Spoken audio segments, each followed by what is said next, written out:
Hey, how's it going, plant-based runners? Coach Kyle here, and today on You Ask, I Answer, I want to touch base on a question from a client of mine. They have two ultra endurance events coming up that are 1 week apart and asked about any specific ways they can best manage having these two arduous events so close together. I've talked about this before in some videos, but it's time for an updated list, so here we go.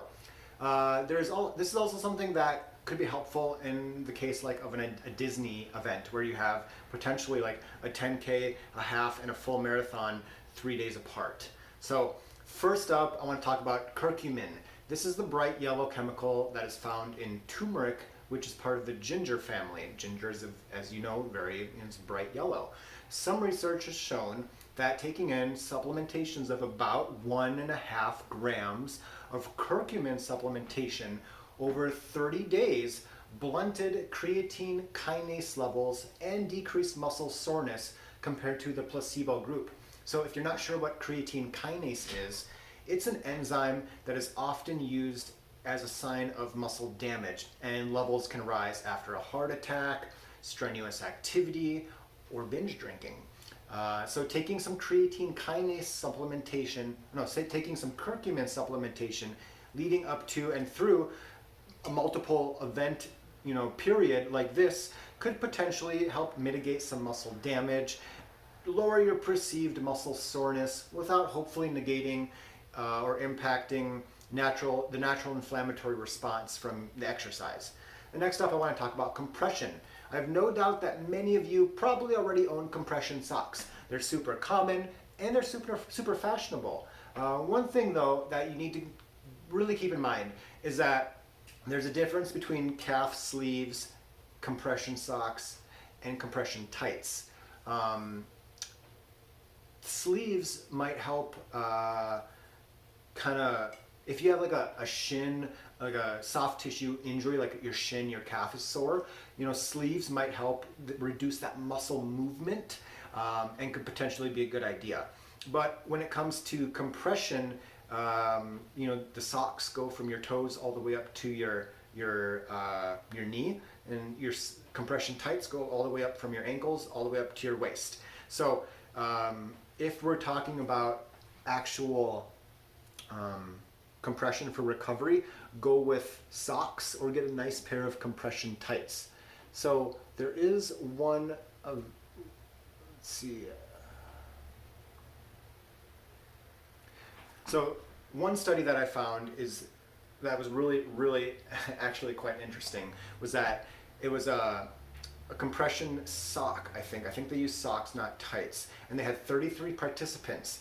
Now half of them were in the compression group, and they wore socks for 48 hours after a marathon, and they actually ran their treadmill exhaustion test faster by 2.5% 2 weeks after the marathon than they did 2 weeks before the marathon, versus the placebo group who ran the treadmill exhaustion test 3.5% slower 2 weeks after the marathon than they did during their treadmill exhaustion test 2 weeks prior to the marathon. So compression socks for 2 days after a marathon helped them run faster 2 weeks after the marathon. Like that's just buy some compression socks. I'll link you below to some that I like. Notifications. So let's see what's up. So now something that you might not have heard of is hot water immersion. This is where you dip your lower body in temperatures roughly about that of a hot tub, 104 degrees Fahrenheit, for 10 to 20 minutes. There's research to show that stressing your body with heat can stimulate some heat adaptations, such as increased blood plasma. You'll start to sweat sooner while running, which is good for thermal regulation. Your sweat will contain fewer electrolytes, and your perceived exertion at more normal temperatures decreases. Now I'll try to maybe once weekly take a dip in a really hot bath here at home after a run before showering. It feels kind of nice, and I'll just maybe read for 10-20 minutes, but it also might make me a little more fit.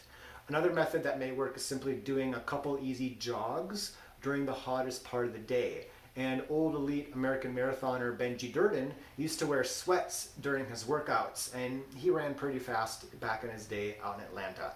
One study that I found used acute heat stress like a hot bath. This is really interesting. It was prehab. You've heard of rehab. This is prehab. They did this 48 hours before a strenuous downhill run in mice on a treadmill, and they found significant. Oh, get out of here, notifications.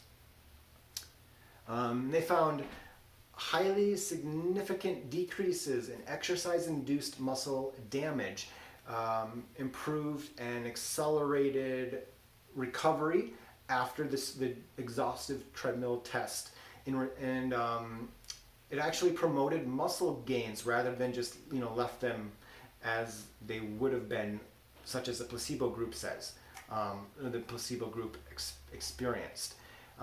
You could just do this once weekly. Take a hot water immersion bath after an easy jog, and this research was very specific. 20 minutes, 41 degrees Celsius, 48 hours prior to the treadmill test. But it might be that you could be more flexible on the duration and the timing. And I also want to talk about nutrition. I don't typically like to focus too much on nutrient timing, since the overall daily calorie intake from certain foods, preferably whole foods, will leave you not having to worry so much about getting 20 grams of protein and some carbs in 30 minutes after the marathon, or whatever event we're talking about. If you're getting adequate total calories from whole food sources in during the day, you probably don't have to worry so much about that timing. But if we're talking about going to an event where you have another event 24 or 2 weeks later, it can't hurt to be a little more mindful. Making some protein balls of nut butter, maple syrup, protein powder, oats could be a super easy, super tasty method to do a little better job getting in some post-exercise protein and calories. Next up is, of course, properly executing the events. Last spring I ran 2 marathons on back-to-back weekends. I wasn't fully trained for them, as I was gifted the entry to the first one, so with no plans to do a spring marathon, I threw in some long runs. I ran the first marathon at a relatively relaxed effort. I was able to turn around, quickly and do the second marathon, which was very much, it was more strenuous, but it only took me, I think, 4 minutes longer to complete the event the second time around.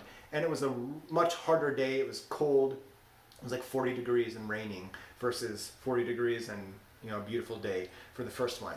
And I absolutely wouldn't have been able to do the second event so well without being so mindful of taking the first one super easy. And be mindful that so much focus gets placed on the running aspect of run training, but it's easy to run hard, yet don't forget that it's not those that train the most, but those who regenerate and rebuild the most that improve the best. So if you have a week between events, focus on regeneration and rejuvenation. Sleep in instead of running in the morning. Walk your dog instead of going running with your dog. Relax in the evenings after work instead of having to go out for a run. You must give your body the time and opportunity to regenerate between strenuous events, or even your regular training between strenuous workouts. So there you have some tips and reminders. Curcumin supplementation might be helpful and probably can't hurt. Compression socks, which you might already have, will probably benefit you. Start doing some, once weekly hot water bath. And then don't forget the 6 Ps. Proper pacing prevents piss poor performance. That's true during individual events, but also if you have multiple events in close proximity. So if you have any other questions or comments related to this topic, please drop them in the comments. If you have any questions about different topics that you want me to chat about, send me a DM. And as always, you keep running, I'll keep coaching.